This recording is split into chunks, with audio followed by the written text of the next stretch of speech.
Good afternoon, everyone. Welcome to the virtual book launch of A Political Biography of Aung San Suu Kyi, hosted by Routledge. My name is Christy Kennedy, and I'm pleased to share with you that we're going to have a very exciting book launch today for this title for our author, Michal Lubina. We have a very exciting lineup for today. We have a panel discussion featuring panelists from Myanmar-Institute, and there will also be a Q&A session at the end. So please feel free to type in any questions you may have in the questions or chat box that you see on your control panel. We will get to the questions at the end during the Q&A session. With that, I would like to now pass the time over to George to do the introduction of our panelists and our authors. Thank you so much, Christy. This is Georg Winterberger. I'm an anthropologist of the University of Zurich, and I'm very delighted to organize with the Myanmar-Institute and together this book launch of Michał Lubina's book. The Myanmar-Institute is a community of Myanmar-focused researcher based primarily in Austria, Germany, and Switzerland, but not only. To foster academic exchange and the advancement of Myanmar studies, we also organize an annual conference which draws a constantly increasing number of participants. And at this moment, our association counts around 50 members from a wide array of scientific disciplines such as geography, area studies, linguistics, political science, and cultural anthropology, and many more. And we have as well some of them here as panelists, and I would like to introduce them right now. So first of all, Michał Lubina, he's associate professor and doctor habilitated of political science at the Jagiellonian University in Krakow, Poland. He is as well the author of 8 books, wow, including The Moral Democracy, the Political Thought of Aung San Suu Kyi, and Russia and China, a political marriage of convenience, stable and successful. So warmly welcome here today, and we are very excited about your new book.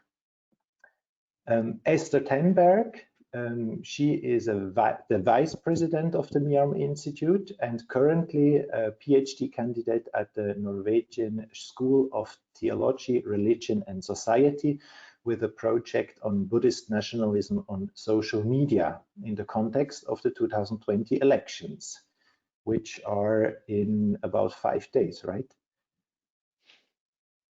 The next panelist is Felix Girke. He is a cultural anthropologist who has studied the politics and cultural heritage in Myanmar since 2013.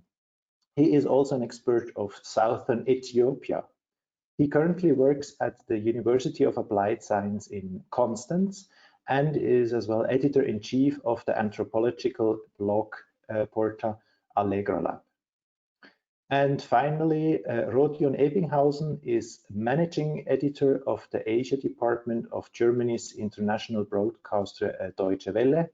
His main field of expertise is Southeast Asia, and he covers the Myanmar election of 2015 and wrote extensively as journalist and academic about the transformation of Myanmar. So today my role is to coordinate and to the whole panel discussion as well as your questions. As Christy already said, you may just type in your question and I will manage it that it will come to Michał or the panelist. So you may also direct a question to one of the panelists. First of all, I will soon give the word to Michał to introduce his book to us, and then after we will have a session of the discussion between the 4 of them, and we'll round up the whole thing with a question where we take enough time for your question from the audience. So, Michał, I was very excited to read your book and read there that Aung San Suu Kyi is a political realist. I'm very eager to hear more about this.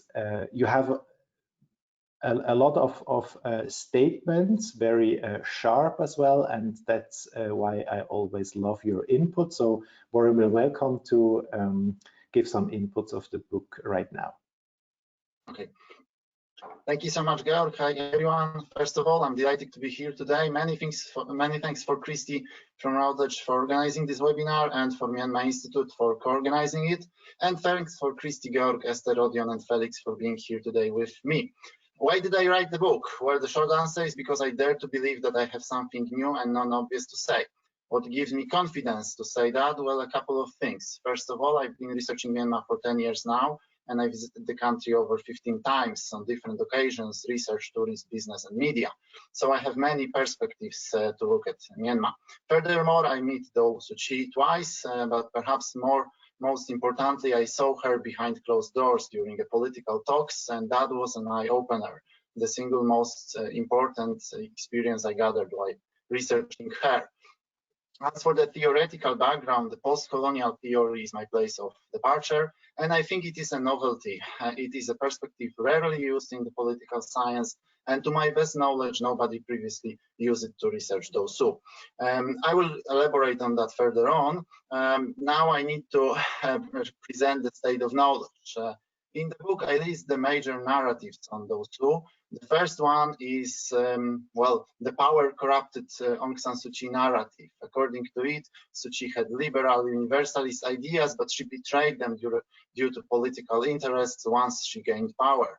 This is the mainstream global narrative. You can find it anywhere. But I'm not buying the infantile story, she was good, now she's bad. It is not only shallow, but it's also quite convenient for all those who glorified Suu Kyi before and who condemned her now. The other major narrative presents Aung San Suu Kyi as a realist politician. Not well. In my book, I move a bit away from this understanding of purely presenting her as a realist politician. But in the narrative, in this most we may even say vulgar form, she's presented as someone who fought only for personal power and then changed her tactics in accordance with her political interests. And this narrative, of course, is truer than the previous one, but it is still quite narrow, and it does not do Aung San Suu Kyi justice. She is not a Burmese Machiavelli. Her policy making is more about the personal sense of duty and obligation than about desire of power. And there are, of course, many other valuable voices outside this narrative. Ben Rhodes, for example, famous article a year ago, and yourself, two reports about Suu Kyi, Mary Callahan article, Hans-Bert Zellner and Rodion Ebbighausen book, and article by Judith Bayer and Felix Girke. Felix and Rodion are here with us here. So there are many good voices, and of course there is a Burmese narrative, or Ame Suu narrative, the mother Suu, which sees all her political action as a form of personal sacrifice. But of course, beyond this mainstream Burma narrative, there are interesting voices about Suu Kyi too, both pro, Mon Mon Mya, for example, and contra, Kim So-in. So there is much. To this, I would like to add my interpretation based on post-colonial theory and Homi Bhabha's concept of hybridity. Using hybridity, I claim that Suu Kyi is indeed a product of many worlds, a person where East and West meet, but not exactly the way her former admirers had thought. Her reference to Western values are only surface level, in phraseology, declaration, slogan. In practice, however, the truth is that human rights, democracy, rule of law matter differently to the Burmese than to the Westerners. Suu Kyi understands the way Western world operates and wants to implement some, but not all, of its civilizational achievements in Myanmar. But she is not Western, and she is not a Westernized Burmese. She's a hybrid politician, someone in between worlds. She sees these seemingly universal Western values only as instruments to improve her country, not as ends in themselves. The West has always been secondary in this picture. Democracy has been understood in a localized sense. Her struggle has always been a political path to transform Myanmar, and not, as we may add, a crusade to improve the world. Consequently, politics is understood personally by Suu Kyi as self-imposed burden, a mission to finish her father's job and modernize Burma, duty and responsibility. She feels an imperative to clean up what the military usurpers messed up. And for that, she needs the full power available. For it is not and has never been about establishing a more just social system in Myanmar or about empowering the individual or masses. It is the leader that matters. She must be empowered, for she and only she must carry Myanmar's fate on her shoulders. She and only she can guarantee success, for Myanmar is her country, inherited after her father, and this is a personal, family and political crusade. This is my major point. And of course, it means she's quite often a political realist. But looking at her only via the lenses of political realism would be too narrow. That's why I also deployed the post-colonial theory. And there are, of course, minor points that Suu Kyi has always been a politician and not a moral icon, that she's also a tragic politician. I think this is quite obvious. And that she's a classy, elegant politician. I would like to emphasize that we live in the world of bad style politician. One of them may leave his post today, but others will stay. And Suu is a great exception here. She belongs to a different era. She resides in times where politics was not necessarily less brutal, but certainly better manner. And finally, Suu Kyi is a skillful politician. She has mastered the very Burmese features of ad hoc action to perfection, but she lacks a long-term policy strategy. She does not have a developmental vision for her country. I'm not sure if I still have time because I was supposed to speak for around 5 to 7 minutes. So I would like to end here and I can continue later on. Thank you. Thank you so much, Michał. We will hear more about this, I'm be very sure. So I would like to open up for you panelists. Who would like to start with a statement or a question for you? Felix. Thank you. Well, thank you, Michał, for writing this. Georg and Christy for hosting us here. I will seize this opportunity to speak first because I want to speak about, Michał, about your introduction of the Kairos. So to the non-readers of the book, I think it's chapter 2, which starts with a description of Aung San Suu Kyi in 1988, the way she entered the country, what she was doing, how she was biding her time. And when the right moment came, she seized it. And this is, Michał, you use Kairos, the angel-like son of Zeus. To those not familiar with this, it's sort of an angel-like figure with a block on the forehead and a bold back of the head. So if opportunity passes you by, you need to grasp right away, because once it has passed, you cannot hold on to the skin on the back of the head.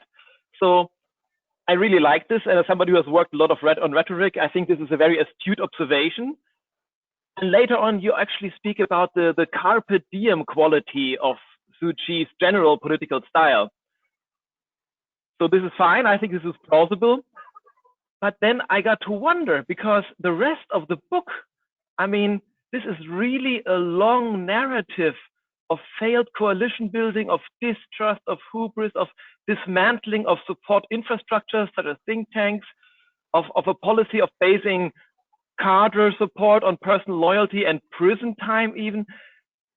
So these are all moments in political action which basically reduce your own capacity for long-term planning, which work against strategy, and which basically force you to again and again grasp the moment, because you are not planning ahead, because you rob yourself of the means of building up consecutively towards a final goal. So I was wondering, would you go as far to say that this use of well, engineering situations of Kairos is a part of Suu Kyi's political style in general? That she basically works in a way that again and again puts her in a position to have to save the day? That's my first question. Okay. Shall I answer now, or shall I wait for other question and then answer? Georg? No, please answer now. I think we have other questions as well.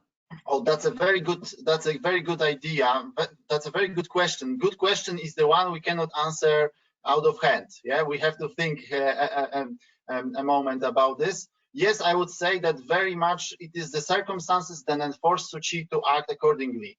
That she is in a way forced by the changing external circumstances. On the other hand, this is in the report of Andrew Self. She had much time between 2011 and 2015 to prepare, well, maybe not long-term, but at least medium-term strategy. Whereas when she ascended to power after those secret negotiations in 2015 in December, which we know after Ne Win's grandson, who posted a Facebook post with well, this is a James Clavell style narrative. So we know very little about what happened there. She won the election, then she negotiated, but Andrew Self says that when she came to power, it was as if she was surprised by it, that she was somehow surprised that they allowed her to ascend to power. So I think here is the point, that she had 4 years to plan something more than tactical, and then she had 5 years now in power. Okay, we can defend her that, especially at the very beginning, there was uneasiness between her and Tatmadaw, that she was afraid of being toppled any moment. There are all extenuating circumstances. Well, but still, it's since 2011, it's 9 years, 4 in opposition and 5 years in power, where she could have developed a long-term strategy.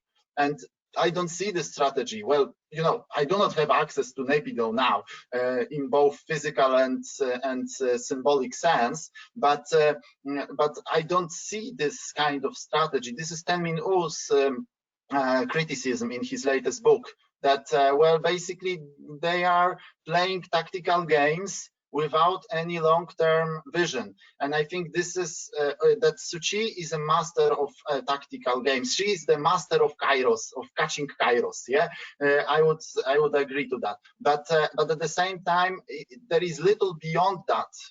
In my book, I compare her to several politicians in the 80s, and I say that well, there is one politician who is much less elegant, he's no longer amongst us, so he was much less elegant than Xiaoping, but this is someone Suu Kyi should be compared to, and this is unfortunately a comparison positive to Deng Xiaoping, not to Suu Kyi, because she doesn't have that kind of long-term strategic vision. And this is, I think, the major problem with her. That you know, you can win match with tactical games, but well, this is I would even say that this is disease of our times in terms of politics. That everything is tactical, everything is ad hoc. We do not have anything longer than perspective of days, weeks, months.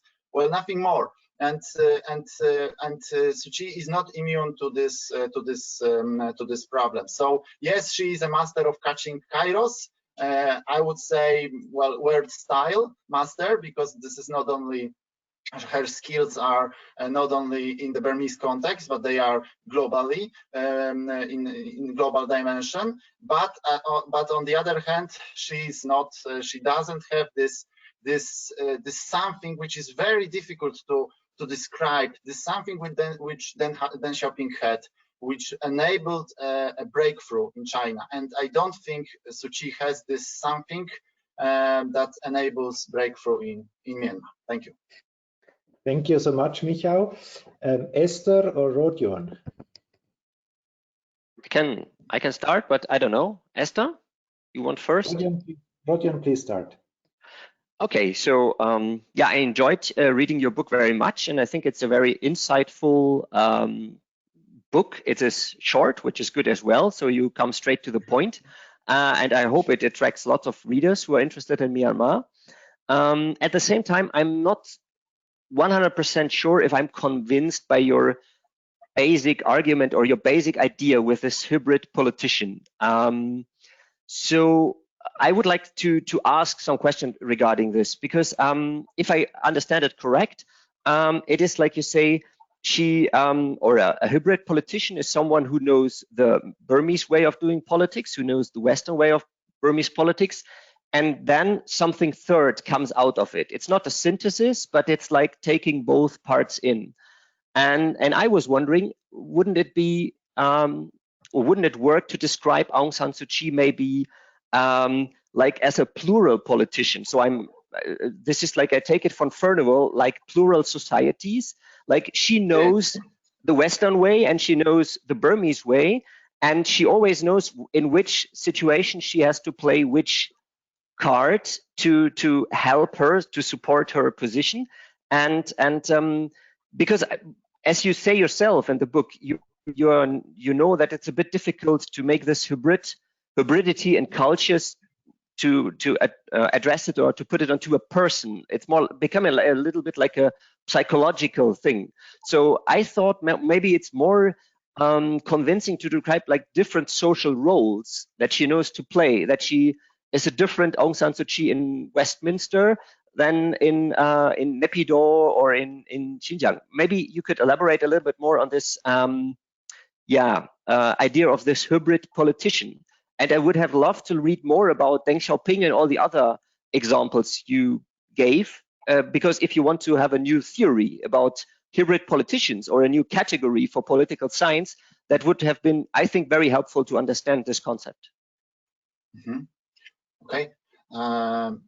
Okay, this is another good question, so I need some time to think about the answer. Well, the short one would be that, theoretically speaking, I wanted to combine political science, and indeed most of my narrative is presented from the realist perspective. Well, broadly speaking, because we could go philosophically into what political realism means, and at the same time I reject this vulgar political, that she's just a political realist that this is over. No, I reject that. I think she's much more interesting. She's much more well, multi-dimensional. So theoretically speaking, I wanted to combine the political science approach with this post-colonial studies, that is Baba. And well, the point is with Baba is that he, in his very specific language, he said that there is, well, this is this third space. It's not a simple mixing of two cultures, but new entity. So I would reply to your words that she was, because your words in a way suggest a sort of well, maybe cynicism is too strong word, but like that she does it consciously. Yeah, that she consciously say one thing to the Burmese, the other thing to the West, that she knows what to say where. Whereas with Baba's description, it's more unconscious, that this is a sort of in-betweenness. Again, it's difficult to elaborate on that, for all those who read Baba's book, we know the difficulties with reading this and understanding, but nevertheless this is a very intriguing idea, because it shows us that there is something in between, that culturally speaking she's not switching codes, or maybe not consciously, that because she's hybrid politician, she's able to feel at home both in Europe or in the West in general and in Asia. So I think that this way of the plural approach would reduce her to a calculating politician. Whereas I believe there is much deeper at stake, and this is cultural. This is super difficult, by the way, to research. This is well an extremely difficult terrain. Well, so that would be my answer. But I like Farnival. I even once asked Suu Kyi about Farnival. There is a quote from Farnival that it's difficult to leave the I don't remember the exact quote. I would have to check the book, but the quote was that it's risky to leave ruling the country to the educated ones. So I agree. I asked her whether she agrees, and she said the uneducated ones are even worse. So that was a very good answer.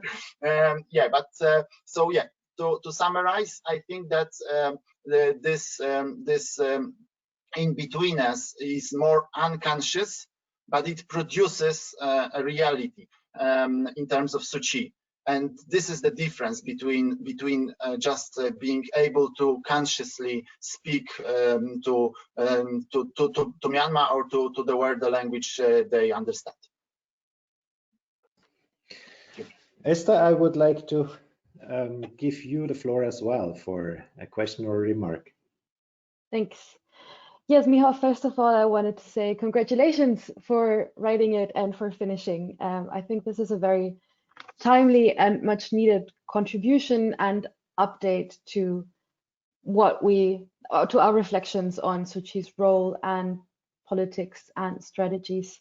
I think you did a pretty good job on like sketching the different phases of her career and life and aligning them with a more recent and latest developments, which like I would like to highlight a bit and add maybe another narrative to the ones that you enumerated in the beginning, because you talked about the Aung San Suu, the Mother Suu kind of personal sacrifice kind of narrative that is very Burmese and characterizes most of the perspectives of her supporters. But then the narratives I'm delving into for my work are much more like the Suu Kyi as the vessel for Muslim influence and as the yes, it's very it sounds very annoying, but it is very, very pertinent, especially at the moment from what I've seen online, mainly on Facebook, of course, but then such narratives are very much present in the followers of the USDP, and I think they're gaining more traction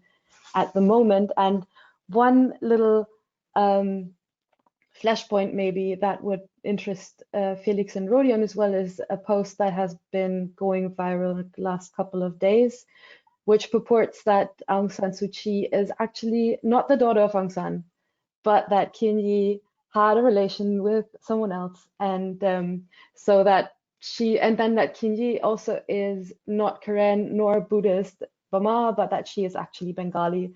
So the old sorry to make you laugh, but the old kind of narratives and attacks she has been facing over the years are of course very much present now in these heightened sentiments before the elections. And I wonder if you want to say something about what you call the Rohingya trap and all this conundrum before the elections now. Oh, thank you so much. Among these conspiracy theories, this is something new. I have never heard that she is not Aung San's daughter. This is an absolute novelty. I think this is tops the list of absurds spoken about her. And I would say that if they want to hit her, this is the worst hit, because throughout her life, all she wanted to do to be worthy of her father. Yeah, so this is basically the major thing for her. I would reply with a different question, to which this narrative, this anti-Suu Kyi narrative, as a crypto-Muslim, to which extent this is popular? Well, is it just marginal, or is it do the people really think this way? I would bet on the marginal. yeah, that this is confined only to Tatmadaw and their circles, both formal and informal. But still, this is interesting to say. I would say that each time in my country I am being interviewed about Suu Kyi, I have to defend her, saying that in the Burmese context, what she does is a compromise, that in Burmese context she is a democrat, and that, well, there is different understanding of these words, of course, but recently I gave interview to one of the major Polish newspapers, and I sent the journalists quotes from Wiratu, from others, and I told him,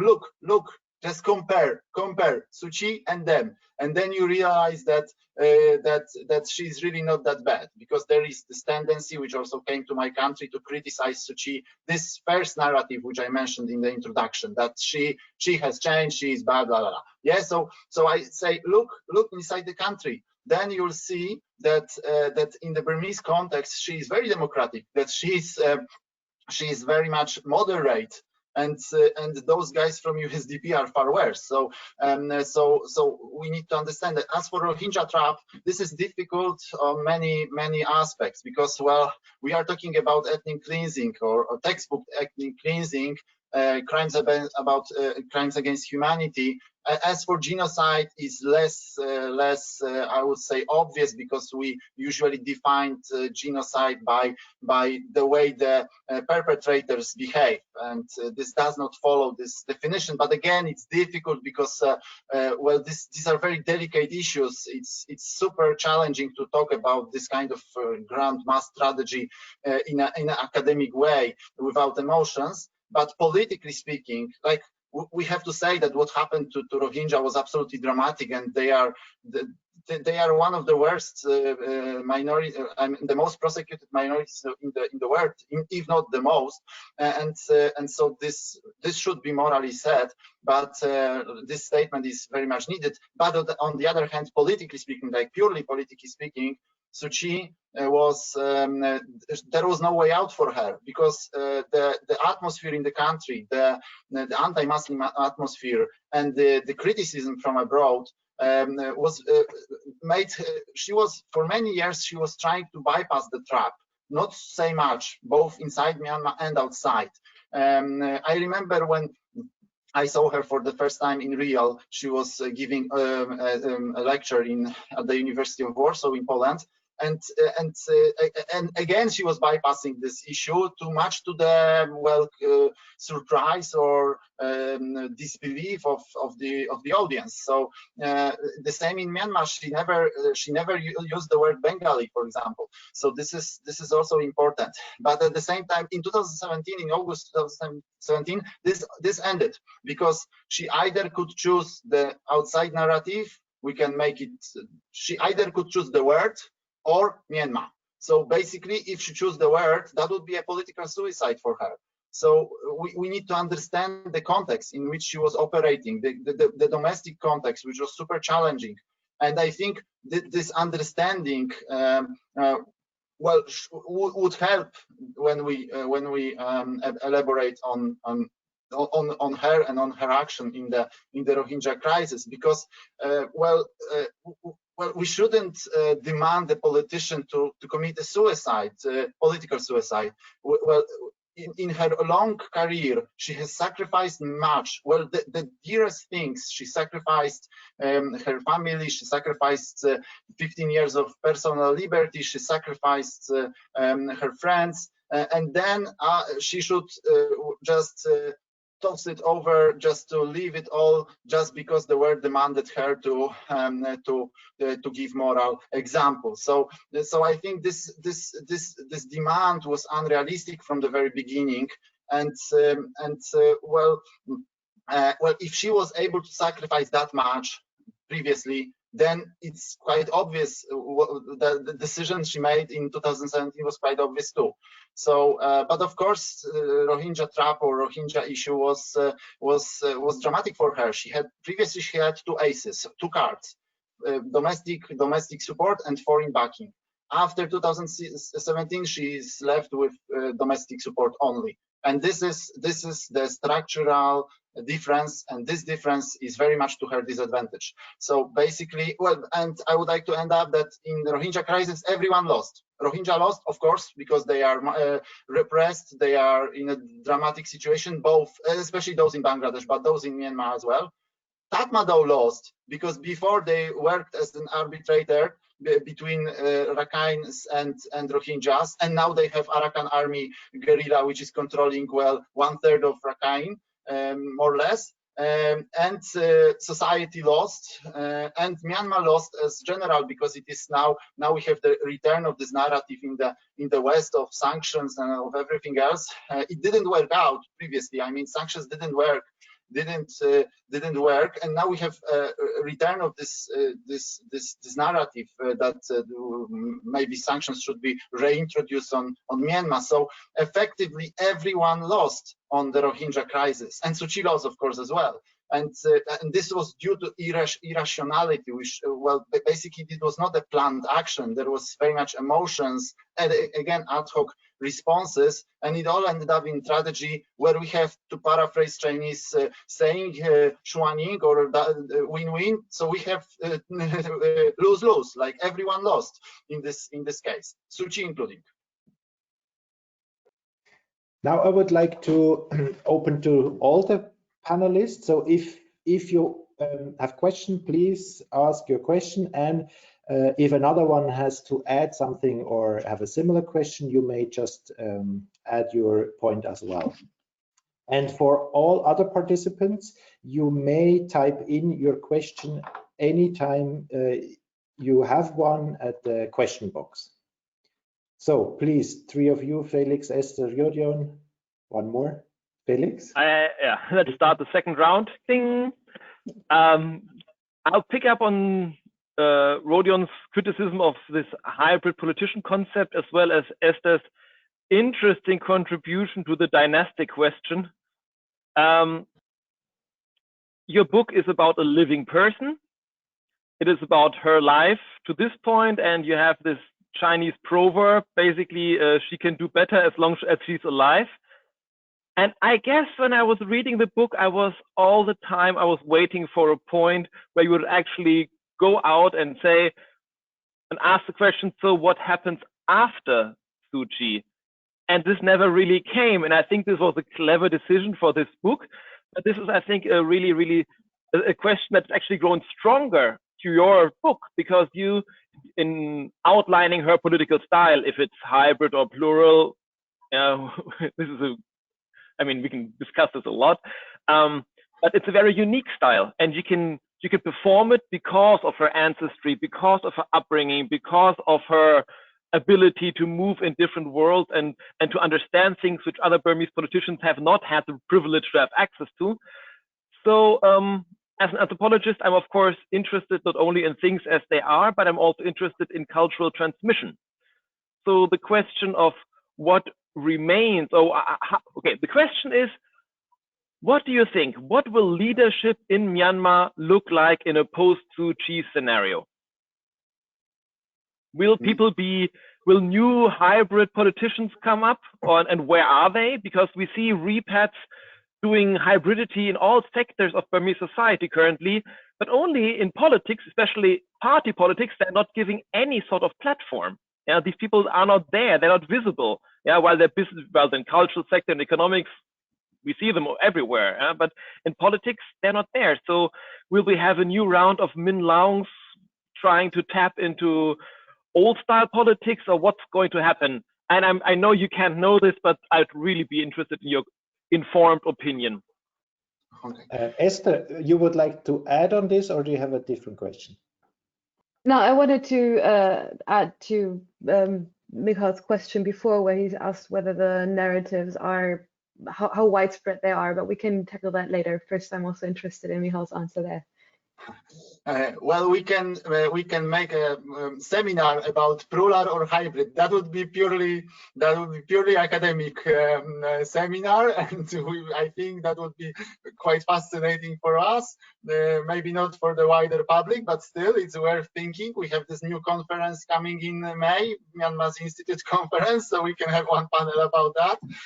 Well, but as for the question, of course, I omitted this. Out of several reasons. Well, first of all, I wanted to end up with the elections, which I predicted that the NLD or Suu Kyi would win, and I still think she will get this 67% of the contested seats. We'll see, well, in few days whether this prediction will be correct. But as for the fact that she doesn't have a successor, I think this is very much in my introduction.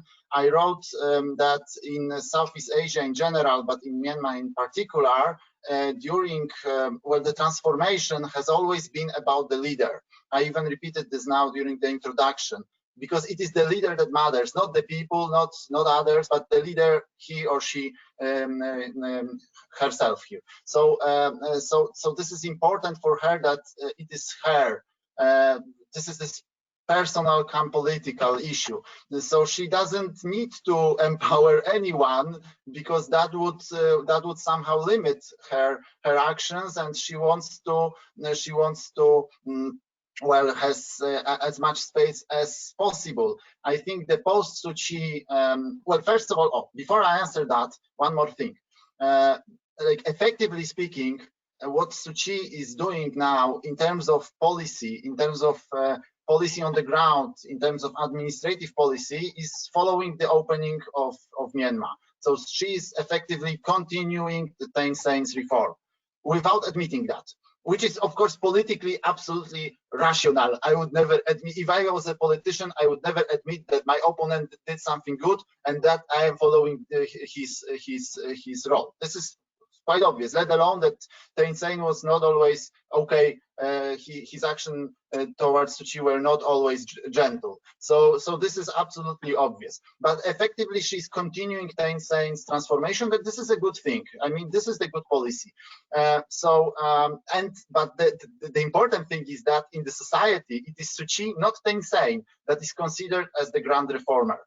This is her sweet revenge, I would say, because there was among their mutual dislike, there was apparently one of the reasons, there were many, but one of them was that he was doing the things she would have done if she was at his place. I mean, he was opening up with the West and so on and so on. So she didn't like him for that. And so now she has her sweet revenge, because she is continuing his reforms, but the shine comes on her, not on him. So I think afterwards, when she will become one step closer to nirvana, let's put it that way, then she would be remembered as the reformer. And here I would like to answer the question: how will be the post Suu Kyi policies look like? I think there will be many quarrels about who is continuing the idea of Suu Kyi, like who is truly continuing the idea of Suu Kyi. I think there will be many contestants who will be saying that probably he, maybe she, but most probably he, that he is the one who was the most loyal one, the most loyal to Suu Kyi's thought and to the leadership. And there will be much quarreling about who will be able to win the contests for succession. I mean, in terms of like intellectual succession or political succession. But I think this will be very much presented as continuing Aung San and then Aung San Suu Kyi's line, that whatever it means, because, well, this is also quite vague. So I think this will be going that way. There is also an option which maybe many hope for, that there will emerge a third force. We had this third force in the in the early zeros, early 21st century, and so a certain new force, because effectively we do not have an opposition in Myanmar, because we have the army or USDP, which is unpopular, and we have NLD, which is quite popular. It's less popular than it used to be in 2015, but still. But we do not have a real opposition, and perhaps this opposition one day would emerge, and that could challenge this Suu Kyi dominant narrative. But I would rather bet on this what I predicted here, that there will be people who will be fighting for being the successor of Suu Kyi.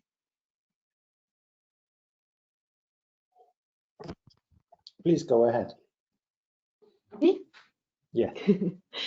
Yeah, so that's a very interesting viewpoint, and I'd like to challenge that a bit. It might be due to the fact that I'm hanging around so much in USDP circles online that I have the idea that, you know, of course, by far the largest majority of people in Myanmar are NLD supporters and are very much stand behind Aung San Suu Kyi as much as possible. But then the USDP rallies and the USDP online presence and in general is not very small. I would say there is a sizable opposition to the NLD by now. And I mean, we only have to wait 5 days to see how much gains the USDP has made in the last couple of years, right? Because one thing I want to challenge you on is the no one won in the Rohingya crisis, because I think, yes, of course, the conflict with the Arakanese army is considerable, but at the same time, what the army won is popular support, or a lessening of the idea that they are only the bad ones, but that they have gained somewhat like a public sentiment that positions them as the protectors of Buddhism and as the protectors of the country, right? And that is something that I wouldn't dismiss. So yes, that these kind of extreme viral conspiracy posts that I just presented to you, that is a fringe thing, I would say. But there are much there are a lot other narratives that are less extreme, that are still anti-Suu Kyi, or at least anti-Muslim, that are circulating much more widely and much more popularly. So I would argue that maybe a post-Suu Kyi landscape that we might see is actually one where people willingly and happily return to a USDP rule, because they see that they are the ones that can provide some sort of stability. And also, I think, at least in the USDP circles, there's like a lot of talk about the reforms and how they were Thein Sein's and not Suu Kyi's. And they see that she hasn't added all that much to what Thein Sein has prepared, right? So there are contesting narratives and there are contesting viewpoints, and I would say there is an opposition, even though they are not the majority in at the moment.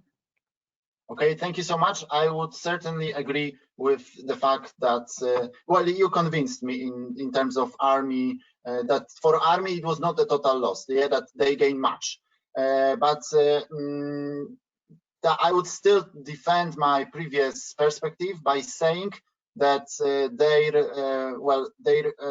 their options on the ground in Rakhine got complicated, and not only because of Arakan army, but also because of the fact that the Arakanese or Rakhines, they were the second major group of recruits to the army. So they lost this effectively. It is getting even more Bama-dominated institutions. So this was again not that positive for the USDP. But yes, I agree that in terms of positioning themselves as defenders of Buddhism, the all age-old role of the government, yes, this was a good thing for them. I mean, they won here. So yes, I would say that this is more nuanced.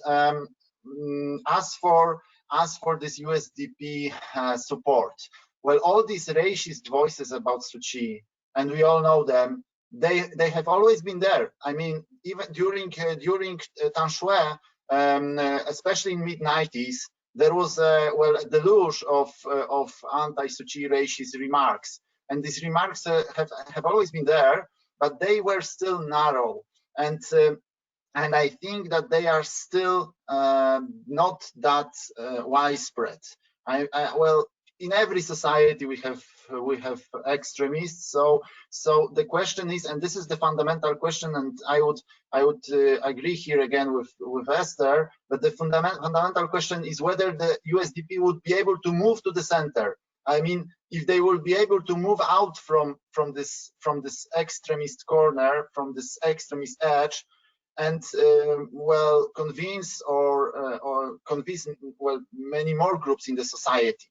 So far, I think no, but well, I hope I'm right, because it would be better for everyone. But if I'm wrong, then indeed this is the biggest challenge to a Suu Kyi dominated future, I would say, political future, whether in her person or in a form of successors. So so this is the major question, and I think elections will be very well would very much show us well preliminary, I would say, outcomes, because well, the question is how much will USDP get. If they get pretty much the same as in 2015, then it would be good. I mean, then we would say that my prediction was correct. But if they get more, like twice more, for example, then the menace, the threat Esther is presenting would become a reality. We have now already 3 questions about daughter of Aung San or Rohingya trap, and about the new generation's political thinking. I give you the opportunity, panelists, to ask a short last question, or and then I would like to open up the floor if there is the need. I would like to, or so I don't know if you agree, but from my perspective, I would say that colonial times are much more present in Myanmar than in most other Southeast Asian countries. So the way back, or the way away from the colonial heritage or burden has been not so, or there hasn't been such a long way in Myanmar. And if I get your argument right, in the end of the book, you say that Aung San Suu Kyi herself has this colonial and anti-colonial sentiments and views in herself, and the way she, like the authoritarian way, or she sides with the military against the Rohingya, is somehow part of this heritage. And I would like to know how you see this, how her style, her hybridity as a politician contributes to the continuation of this colonial burden, and what would be needed to overcome, or to maybe have this kind of emancipation from the colonial era, which is, I think, an important step for the country to start, maybe someday stand on its own feet, and to become a nation, and that I would be interested in this point. Thank you very much. That's again excellent question. I would say, well, this is precisely this colonial and anti-colonial at the same time. This is precisely Baba.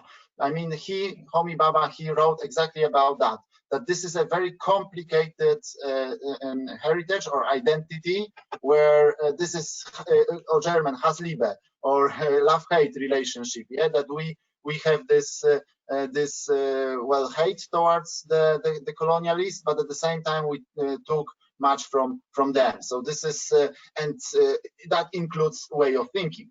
So in terms of Suu Kyi, she's the epigone of post-colonial Burmese elites, of the people like her father Aung San, but also Nu or Uten or others who were very much Burmese patriots or nationalists, but at the same time they were very much culturally anglicized. This is just like Jawaharlal Nehru in India. I compare her to Nehru as well in the book. So this is a very complicated relationship, and I think much of many Burmese problems have to do with the colonial concept, and Rohingya is, well, the quintessential point here, because the rejection of the Rohingyas in the Burmese society is basically based on colonial categories. We have many good anthropology pieces about that, that basically the categories used to describe what is ethnic group or national group are very much based on the 19th century colonial categories of race, with its physical features, with religion and so on, and I think this is a burden which is very much still very much present in Myanmar. And as for Suu Kyi, we have only hints about her way of thinking. But these are well, I argue in the book that this is not only realpolitik. I mean, her action on the Rohingya crisis is not only realpolitik. We cannot omit realpolitics. This is obvious, but there is something beyond that. And when she said if David Cameron can be trusted, I'm not sure about that, but well, let's say she said that Rohingyas are not Burmese, they are Bangladeshis. One of ambassadors whom I interviewed to this book, he said that Suu Kyi told him, "Look what Islam has done to India." That these are words which are well, I think, unbelievable in the West, in the current world. Yes, so there is much cultural background here in case of Rohingya, and I think this is very much the heritage of colonial thinking. And well, I have no I don't know how to resolve that. Well, maybe the optimist claim would be the more education, the more contact with the world, the more openness would help. But this is optimist well, answer. But do you think that she, if she is a hybrid politician, is the right person to somehow lead the country away from this burden? Or is it the opposite, that she somehow keeps the country within this kind of relationship? That would be my question. Yeah, the latter answer. Certainly. Okay. I would say that she is a very good person to lead the country out of military rule and its consequences. But in terms of this colonial heritage, well, she's the very essence of that. I mean, she's the very part of the problem here, not the answer. So yeah, the latter one. Thank you so much. On this point, I would like to open the floor right now for the question of the participants. Still, panelists, you are always allowed to add something. I have a first question for Michał. Would you agree that Suu Kyi would not be where she is if she were not the daughter of Aung San? Otherwise, she would have been a non-entity and by now disappeared without trace. Mm-hmm. Well, yeah, I would agree to that, certainly. In my book, I quote former British ambassador to Thailand and Vietnam, Derek Tonkin, who said that who used precisely this way, that she's the woman of destiny, and she knows that, and that if she was not Aung San's daughter, then she wouldn't be where she is. But I think we shouldn't stop here. I think this was the essential point, but that would be too little for her to be where she is now, because this was very much needed. But she had something more, or she has much more. She has charisma. She is brave. She has the ability to speak to the people. For many years, she had the ability to speak to the world. So there are many qualities she has beyond of being just the daughter of Aung San. So I think this is very much essential to understand this dynastic or karmic understanding of politics in the Burmese context. But we shouldn't stop here. I mean, saying that, well, just she is a daughter and that's it. We had daughters of UNU, we had in Myanmar, and outside we had the daughter of Sukarno, who ruled very shortly and unsuccessfully. Even in Pakistan, we had this Benazir Bhutto also. It didn't rule that long and that successfully. So I think when we compare Suu Kyi to other political daughters or political widows, because this is a wider phenomenon in Asia, I think she's exceptional here. I mean, she is not just the daughter of Aung San. She's something. She has much more. And I believe Burmese or Myanmar people see this, that this is not just capitalizing on her father. She is certainly the daughter of Aung San, despite the propaganda of those USDP black PR officers, but she's much more than just the daughter of Aung San. Thank you so much. A fourth question came in, which I would ask first. Aung San Suu Kyi is where she is because of her father. What of her brother? Is she likely to enter the political world in the future? Is he likely to enter the political world in the future? Oh, that would be a new Monty Python style in Burmese politics, because we had the swimmer, we had many other things which were just like from Monty Python's movies or sketches. So, well, that would be very much welcome. A new entertainment, a new infotainment. So, yeah, I look forward to seeing him. But that's a joke, of course. He had his moment in '88 or a bit later on, and he wasted it because I don't know why, he's strange, apparently under control of his wife. This is the major gossip in Myanmar, that it is his wife that is the driving force in his political actions. But basically, Aung San Suu lives in the U.S. in California, and he came back for the funeral of his mother. And then he published a very intriguing leaflet. Well, I recommend that. This is worth of what Esther has to read every day in the Burmese internet. So there is much fun about the intellectual quality of this leaflet, and that's it. Then there was the issue where he wanted to take over the house at University Row 54, which was another grotesque incident. So I would say that everything is possible in Burmese politics, that's for sure. So maybe he would come back in style, but that would end up in a similar way as his previous activities did. So I think now, in terms of like sober political, like sober comments, this man has no future no political future in Myanmar, not only because he is no longer a Burmese citizen, but because he clearly lacks qualities needed for a politician.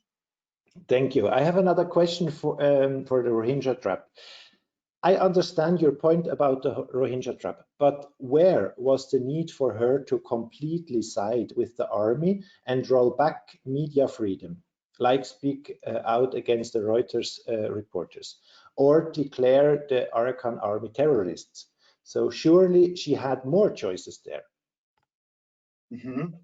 Yeah, that's a good question. I think this way of criticism is the wise one, the acceptable one. It's certainly from the outside or external perspective, but indeed, I would say that all her I don't want to defend her in this case.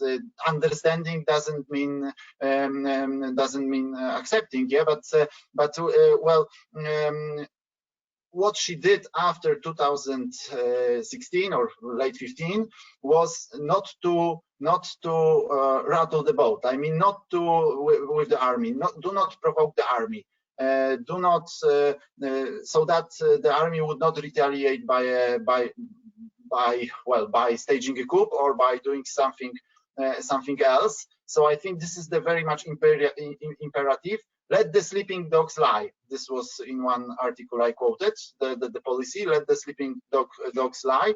And I think the emotional or atmosphere in the country during the Rohingya crisis was that I don't think there were these options for her. I mean, this became so much, are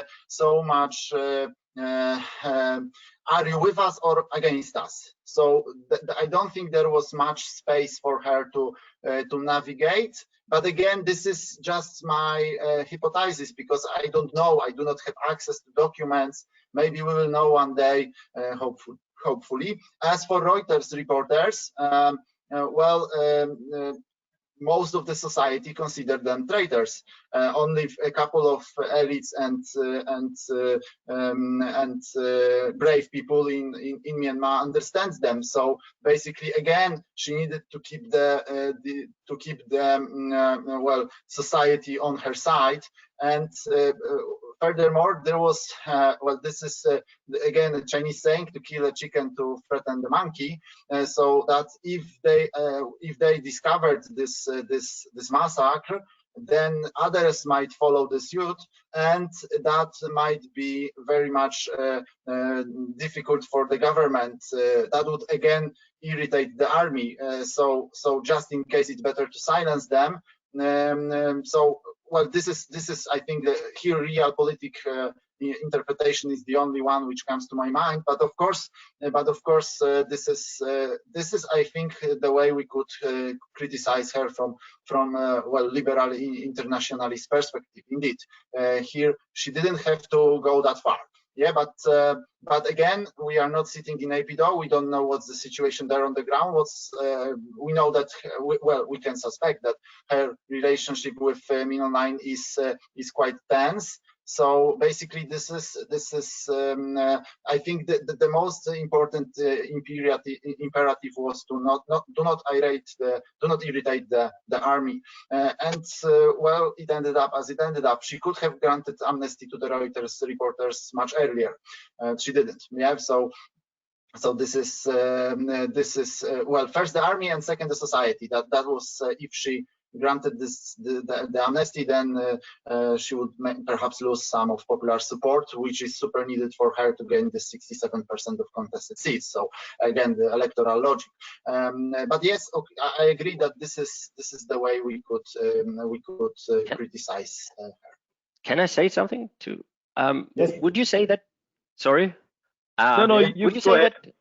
Okay, would you say that Aung San Suu Kyi is an opportunist? Because you said that there was this, most people in society thought they are traitors, so that she is only like, she herself described herself in the speeches over the gate. She said, "I'm the voice of the people. So I'm just more like a megaphone, and I'm just telling what the people are saying." So would you say she's an opportunist? And would that mean that we have, like Alexis de Tocqueville said this, we have this dictatorship of the masses? That's a risk of democracy if we don't have protection of minorities, which is obviously a problem in Myanmar. And would you say that she's just an opportunist, like just following what the masses say, and then we have this kind of dictatorship of the masses right now? No, I wouldn't say that. I would think that this would not do her justice. Every politician, in a way, has to be an opportunist, but only in a way. I mean, you have to function in reality which you have, and well, this is the part of the job. I would quote Suu Kyi, who said once that she was asked about killings in politics, and she said that this is occupational hazard. So I think that I would interpret this the same way, like being opportunist from time to time is also a sort of occupational hazard in politics. But I think this would be unjust for her to say that she is just an opportunist, because if she were an opportunist, then she would just join the bandwagon of this anti-Muslim campaign done by USDP. Whereas in the Burmese context, she's moderate on this issue. If she was an opportunist, I would imagine her saying that those Bengalis are bad, we should dump them all to the sea. So, but she didn't do that. So, I wouldn't say that she is an opportunist. Sometimes she has to. In a certain way, but I think throughout her career, political career and life, she proved many times that she's independent in a way, that she wants to somehow teach the society. These are also the educated society. Michał, please stop for a moment. We can't. The connection is very bad. I leave you end your sentence later on. Felix has something to ask. I have a very small point regarding to this one question. There is a Twitter profile by Aung San Suu Kyi, which is followed by exactly 9 people as of today. I've been one of them, and he is active on Twitter, and he's making posts on Twitter about what he sees going badly in Myanmar society. So I guess by the end of today, after I've announced this year, he'll have 20 followers maybe, and I think it's worth taking a look. And it seems to be really him. That's the note. Thank you so much. I know Michał will come back in a minute. This is normal with his, unfortunately, equipment at his home. But at this moment, I have a comment from the audience, which I would like to read now. Most of us do not hate Bengali Rohingya, but afraid of their religion and population. We respect human rights and dignities, but some of the things are beyond acceptable for normal Myanmar people. Most of the children do not understand why they speak different language from us, wear different clothes from us, more similar to Indian and Bangladeshi. So poor Aung San Suu Kyi, she is trapped in this problem, not only local Buddhist extremists, but also international communities. I feel so pity for those people living in camps, including some unrest places around Myanmar, Shan State, Kachin State, and Rakhine State. So as soon as Michał will come back, I will send him just this remark that he will see it again. There is another question I will read now. There are a lot of discontent among new generation, so youth, regarding the rule and policy of Aung San Suu Kyi's government. So what are the role of a new generation's political thinking in post Aung San Suu Kyi era? Is Burma going to be trapped in Aung San Suu Kyi's legacy? Maybe one of the panelists could step in. What do you think? Should I repeat? I see Michał also is coming back, so just read it one more time and then we can see who answers it. Okay. Okay. Michał, we can't see you, but I think you hear us, right? I'm not sure if he's coming back. His name has been there for some time. He is offline in my list. Yeah, I think we should continue the discussion and bring him in when he comes back. So I of course I have no answer to the question of what a next generation of politicians could do in Myanmar, but a point I wanted to make on the before question on how Aung San Suu Kyi acted in the Rohingya issue is that, and on the journalist issue, is that it was, from my opinion, it was very much in line with the qualities that she has stressed since 1988, basically, that one of the biggest qualities that she wanted and that she aimed for were unity and loyalty. Right? Unity was such a big topic in her 88 speech, where she urged the students not to engage in too interesting discussions because it could threaten the unity of the democratic movement.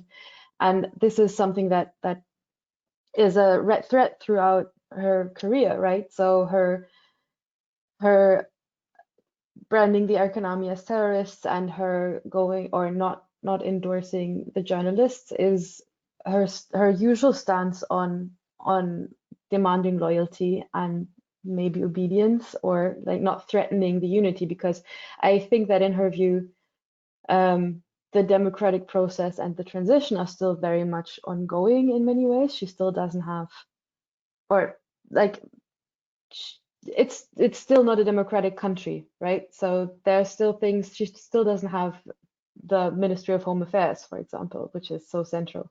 So it's still something where she has to keep all the threats in hand and all the power centralized, which is a somewhat Leninist argument in some ways. Yeah, so a new generation then, I think, would have the opportunity to tackle some of that steep hierarchies and that emphasis on unity and try and find a way to implement or design a kind of Burmese style democracy and discussion culture that could inform a more grassroots oriented party or party politics, maybe. Not sure if that was clear, but maybe I can add on that and take something from Felix said that so young people are not very welcome in the NLD, especially in the higher echelons. And they're, as he said, as Felix said, you know, they're active in business or in culture, but it's very difficult for them to get into politics and to be able to make decisions or get into a role where they can do something or move really something. And I think that is the big question. How is this? So if we look in the leadership of the NLD, yeah, the average age, I don't know exactly, but it's above 70.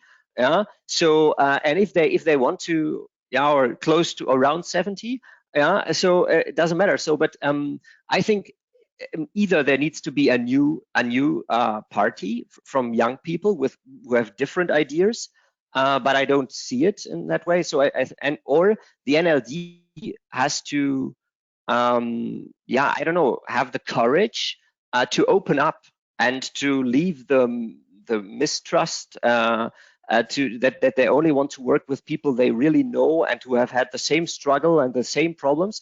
I think that would be the next step to allow people to step in and to give away a kind of control, which is not very, yeah, well, Aung San Suu Kyi and the whole NLD is like a Leninist party, centralized party. They are not really giving away control, but I think that would be needed to bring in a next generation. But unfortunately, I don't see it.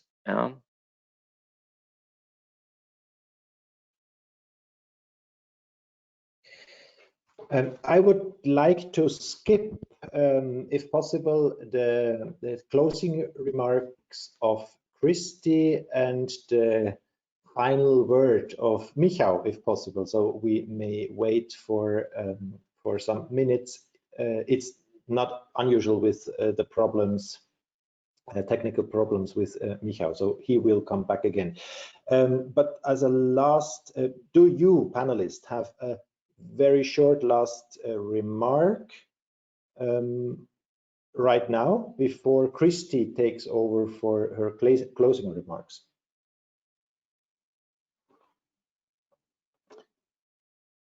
So very short, and not to preempt Christy here, getting the invitation to this, or actually no, even before, when this book was first announced, I was wondering, do we actually need another book on the life of Aung San Suu Kyi? Do we need this? But now, having read it, I think it really fills a gap.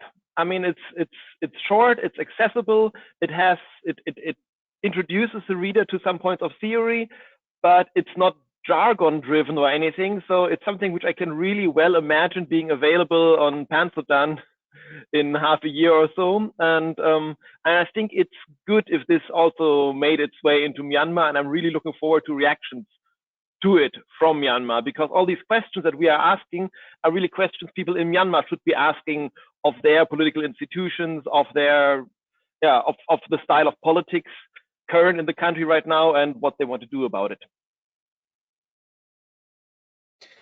Thank you so much, Felix. As well, thank you, Rodion and Esther, for your contributions. So please, Christy, you may closing up. We heard from Felix that it's an important book, so you have something to say about it, right? Christy. Hi, thanks, George. Hi, everyone. Thank you, Felix, for that closing remark. One of the closing remarks from the panel discussion. I think it has been a very insightful round of questions and answering some of the remarks that came in as well. It has been very useful. I would like to thank all the panelists for coming in today and for George for moderating the session. It's a bit of a pity that Michal's camera and connection went off, but happy to have had him and host this launch for him as well for this book. And as a closing remark, I'll just like to send the link of the book in the chat box. There is a 20% discount that is going on the website. We invite you to make use of this discount. It's a really good discount on the book. And if we'll also collate the questions we were not able to take today, and we will send them to Michał after this session so that he can get back to you, because we have your email addresses. So we will get back to you after this session.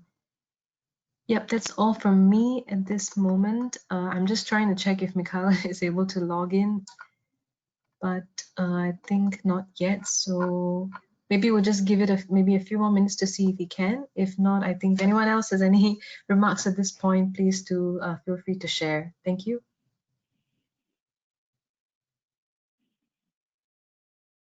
Thank you, Christy. So we wait for, so you will share it in the chat, right? Yes, I'll just share my screen perhaps for the website. Yeah. Let me just do that.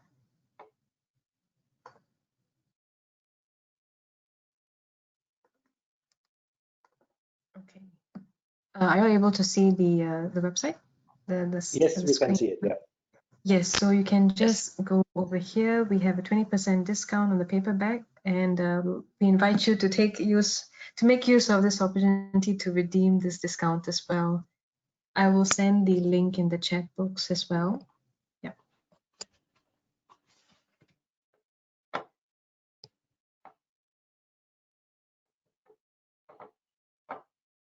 And this is available for how long?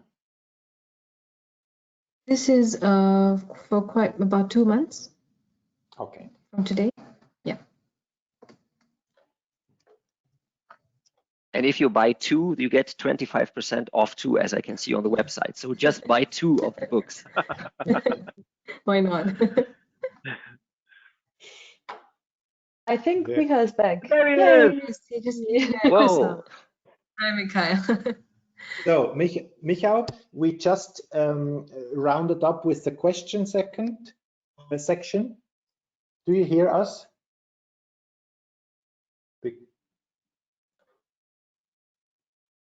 Because we can't see you. Okay. Do you hear us, right? Just a moment. I'm not so sure about that. Yeah, it takes a time to. Do you hear us, Michał? No. We can't hear you. Your microphone is muted, maybe?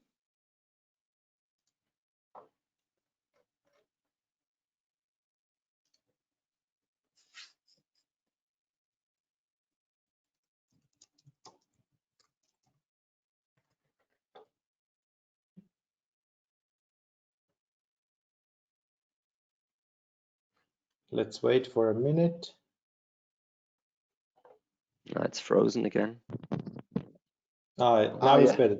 Yeah, we hear us. We hear you. Yeah, success.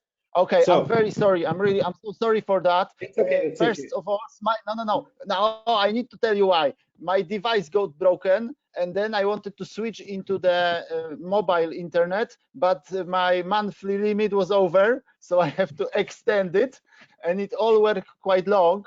So I lost. It's okay. It's okay, Mike. So we just I'm quite. we wrapped just up ended, yeah.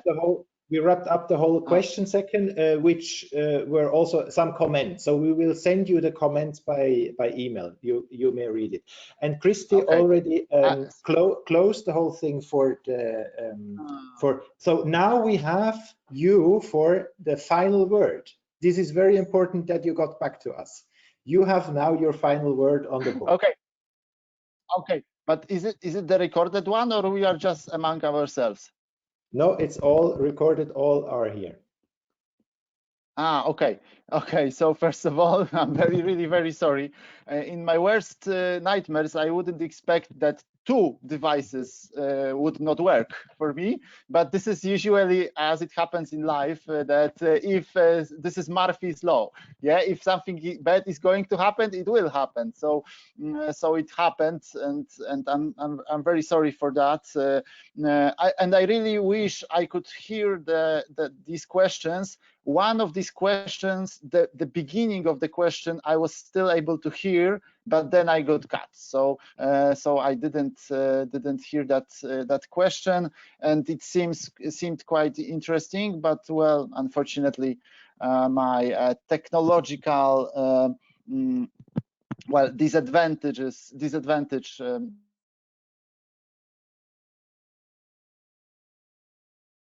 You're freezed again, Michał.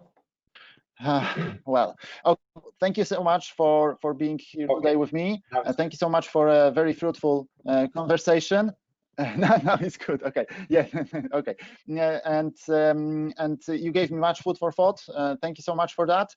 I think this is a good opportunity to continue the conversation about Dosu or about other Myanmar issues, either on some future occasion or during our next Myanmar conference, which will be held in spring, May or June 2021. I invite all of you to participate, all of those who are watching us. So please follow the Myanmar-Institute website, and well, because this was a book launch and a seminar, so I have to end up with a advertisement. So I would like to end up with the quote from Gordon Gekko from Wall Street 2 movie. The most important 3 words are not greed is good, but buy my book. So buy or read my book. I have a last question. Are you already writing on your next book? And about no, what? after having written 8 books, I'm totally exhausted, and I will write articles only now. So we are looking forward to them as well. So thank you very much, Michał. Thank you very much. Sorry. Bye, everybody. Thank you all for attending. Christy, would you like to have a final word? Everyone, thanks, Michał. Glad we could get you back in for the final closing remarks. I'm so sorry. It's a relief to see you back. We hope you are happy with the launch that we've had, and I think it's been very insightful and one of the more entertaining launches we've had, with the questions that came in, very interactive panel, and it's been a real honor to have you all today with us. And I'd like to congratulate you once again on your new book. And yes, as your quote mentioned, you buy the book, if I could say, from the publisher's end, it's a good discount, so please do make use of that. Thank you. Thank you very much. Thank you as well for organizing everything. Bye-bye. Yes. So much. Thanks. Bye. Thank you. Bye-bye.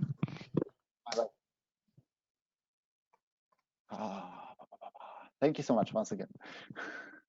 Thank you.